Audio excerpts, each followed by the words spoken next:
What's going on, everyone? Welcome back to the channel, and you join me here once again at K-tec Racing for the third and final episode of ROAD to REMAP, where we're going to do just that. We're going to get the car on the dyno, we're going to get it mapped, and we're going to see what she makes. I'm excited, so roll the intro and let's get it going.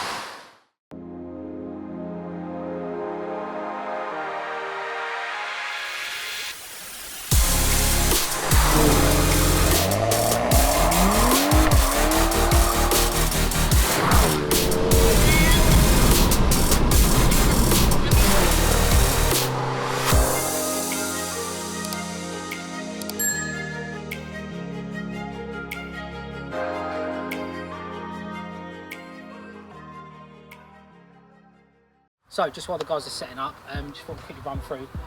On a map, these roughly make north of 340 and near on 500 newton meters, which is obviously a pretty big gain on what they are standard. So 297 and 420 newton meters. So it's not. I'm not too fussed about chasing figures today. It's more going to be a case of getting. Obviously, with a map, it's a much more aggressive curve, much more instant than obviously a very linear standard map. So we're going to get it in there.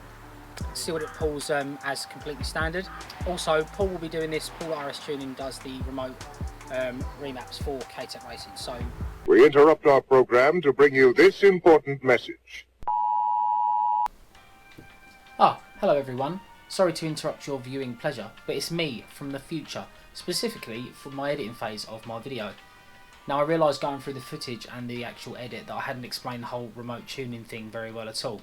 So the setup they have down there, they have a dyno on site at K-tec Racing.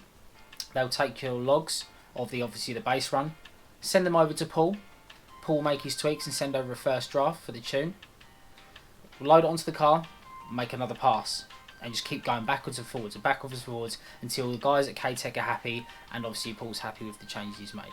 So that's basically it, but I thought I'd just explain that a little bit better. Back to the video.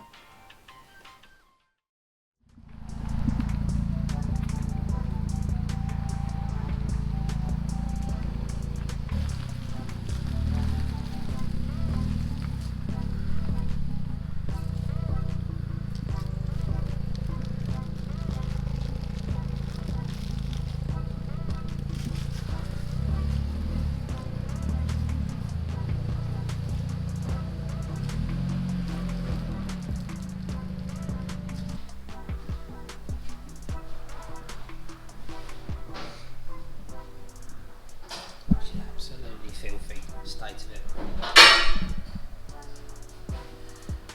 Check this out. Spotted this little guy sat here, this Williams Clio.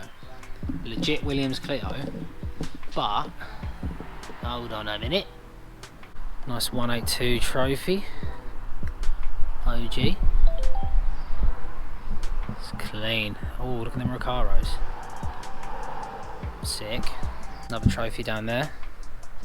Twingo. Many Clios. Looks like another trophy down there. Busy day. This is sick. Tidy R26R. So everything's set up, ready to go. We're just waiting for the guys to come back down, and then we're going to do a base run and see what she makes before any tweaking. Bye.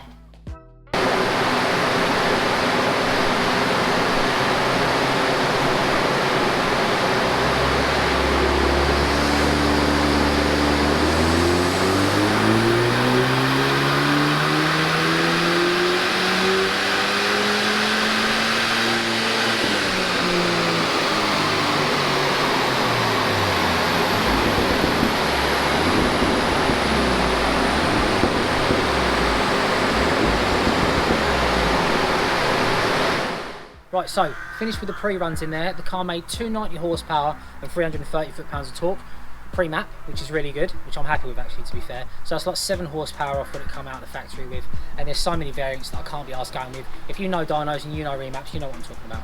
Anyway, so we're going to go back inside and we're going to see what it makes on the actual map run. So judging by that, I mean, if we pick up 40-50 horsepower, I'm going to be buzzing. So, and then obviously much more torque. So let's get inside and see what she makes.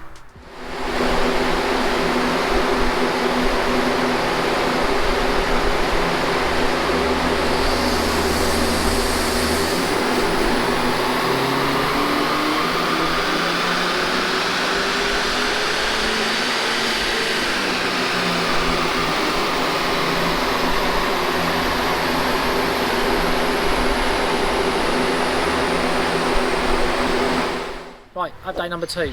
Just flashed the map and stuff, but we're hitting some sort of torque limit because the torque and power is climbing, and then as soon as it hits this torque limit, it's dropping the boost. The ECU is dropping the boost. So map edit number 2. Hopefully we're going to get in there and then figure it out, and then obviously we'll actually get a legit pull, and it will keep going, and then hopefully we'll make the final figures, and we can get out of here and send it.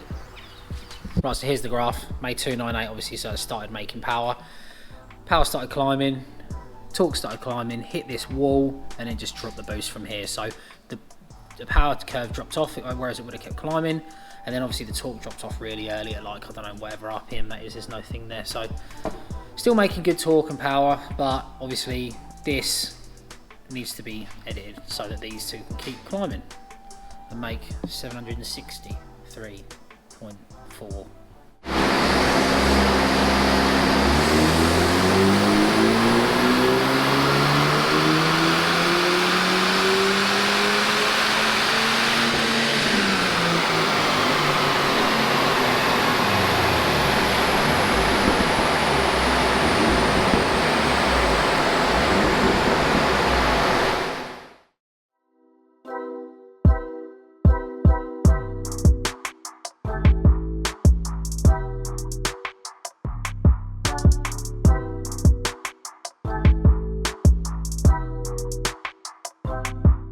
So, as you can probably tell, we're no longer at K-tec Racing.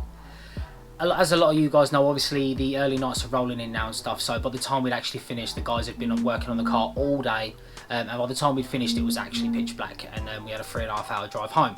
So enough of that, let's talk about the figures and the map itself. So I'll put the graph up on screen for you guys now to have a look at. Overall, I think it was 28 horsepower increase and like 68 newton meters on standard torque. Obviously the numbers, you know, I was hoping the car had made a little bit more, but that's just how that goes. That's just, you know, sometimes it's kind of like pot luck, you know, like my Clio made more than it should have, and obviously it's very important on how the car was running as well. The car might have had quite an easy life in its first like 5-10k, but yeah, so it made 30 horsepower give or take and 68 newton meters on the power and torque range. Now, as you can see from the graph, the torque is way sooner, way stronger, and that's mainly what you get a map for. The car, as standard, felt quite tame. It was, you know, claimed 300 horsepower, 297 horsepower, and 420 newton meters, but it just felt very tame. Obviously, the extra torque and power here have woken that up. It's just basically unlocked it. That's the only way I can describe it. It's unlocked that power that I feel was kind of there anyway. But like I said, yeah, referring back to the graph, power and torque gain all the way through the rev range, as you can see, and you can feel it instantly. Trust me. Like the minute you get on the gas, the torque's much sooner, much more instant, whereas kind of like sometimes you'd have to kind of roll on it a little bit from factory and with the standard linear map. And definitely the thing I noticed more than the torque was how it pulls in every gear now through the rev range. It used to get to the point with the Meg where, like, I don't know, if you sort of like would rev it out up top, it would start dipping out, and you could feel like it'd be more beneficial to shift earlier, like about, well, just under 6k, and then shift earlier and stay in the torque and power curve. But yeah, this has completely changed that the whole way that delivers that now. Like I say, the torque's more instant, it's way stronger. It's a bit of a challenge in first and second now, obviously with that extra torque as you like really low down, as you saw in the graph. You can see that, like, yeah, so you need a little bit of throttle management in first and second, especially if you're in race and in these cooler temperatures. You know, it will spin the wheels first and second. Third and fourth and upwards, when the engine's under actual like proper load, you know, it really starts moving. And that was I think that was the thing that was the thing that impressed me the most, was like how it feels much more relentless, like the Mark 3s I've driven previously. A couple of my friends' Mark 3s that I've driven, you know, they just don't stop pulling, and I think that was definitely missing in the Mark 4. It was still fairly quick, like, don't get me wrong, but it's just so much more stronger. It pulls stronger all the way through the rev range, like I say, and in every single gear. So winning. I've obviously driven the car standard since March, and the differences are massive. Like I can't really put into words that the numbers don't equate to how the car drives now. Obviously, I will be doing a full remap review video, obviously like comparing the car to how it was to how it is now, and obviously getting into the actual specifics of driving, you know, that it doesn't affect normal everyday driving ability, but you know, when you get on it, it's just a completely different thing. It's just there when you need it. So yeah, I will be doing a full video on that, so keep an eye out for that. So just to wrap things up before I start waffling on and stuff, massive thanks to K-tec Racing and all the boys down there, Jack, Ryan and obviously David, for helping out and supporting the car and supporting myself and the channel. It means a lot to me at these smaller stages, because obviously, you know, they really helped me out with obviously getting some med content out there and stuff for you guys to watch. So make sure you guys show those guys some love. All the links to the parts I have on the car will be in the description, so make sure if there's something you want to look into, either message me and I'll send you the right way, or get down in the description and check out the links for yourself and go and see if there's anything in there that you want. So I'm going to wrap the video up there, guys. I hope you enjoyed the video, and I hope you enjoyed this little mini series, this Road to Remap mini series. I've really enjoyed seeing the capabilities of the Megane come out, and obviously I've got a massive thanks to the guys at K-tec Racing, and obviously Paul at RS Tuning for helping out with the remote mapping. The guy's a wizard. So yeah, I'm going to end the video there. Appreciate the love and support as always. Make sure you like, subscribe and share, and ring the bell notification to find your way back. I'll catch you in the next one. Peace.